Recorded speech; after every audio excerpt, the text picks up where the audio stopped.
ધોળકાના કેલિયાવાસણા ગામમાં રણછોડજી મંદિર ખાતે ભવ્ય જળયાત્રા યોજાઈ। આ જળયાત્રામાં 108 ગંગાજળથી ભરેલા પવિત્ર કુંભ સાથે હજારો શ્રદ્ધાળુઓએ ઉત્સાહભેર ભાગ લીધો।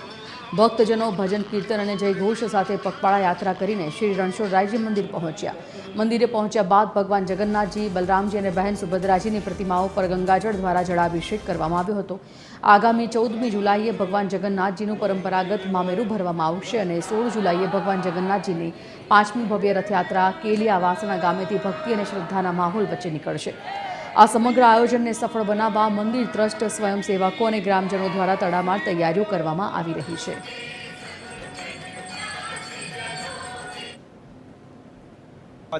આજે ધોળકા તાલુકાનો મહા ઉત્સવ એટલે ભગવાન જગન્નાથજીની 5મી ઐતિહાસિક રથયાત્રા, જેના ભાગરૂપે આજે ભગવાન જગન્નાથજીનો અભિષેક માટે 108 કળશમાં ગંગાજળ ભરીને કલિકુંડ તીર્થ જૈન દેરાસરથી આજે પગપાળા ભક્તો તેમજ માતા દીકરીઓના માથા ઉપર કળશો મૂકીને આજે પગપાળા અહીંયા યાત્રા કરી છે અને ભગવાન જગન્નાથજી, બલરામજી અને સુભદ્રાજીનો અભિષેક કરવામાં આવ્યો છે।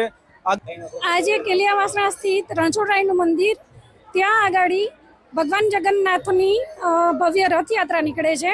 એના નિમિત્તે આજે જલયાત્રા નીકળી હતી। તે આપણે જૈન મંદિર કલિકુંડ ખાતેથી ચાલતા પગપાળા સંઘ લઈને અમે અત્યારે આવ્યા છીએ અને આયોજન સારું થયું। 121 ગળાનું ગંગાજળ લાવી અને અભિષેક કરવામાં આવ્યો।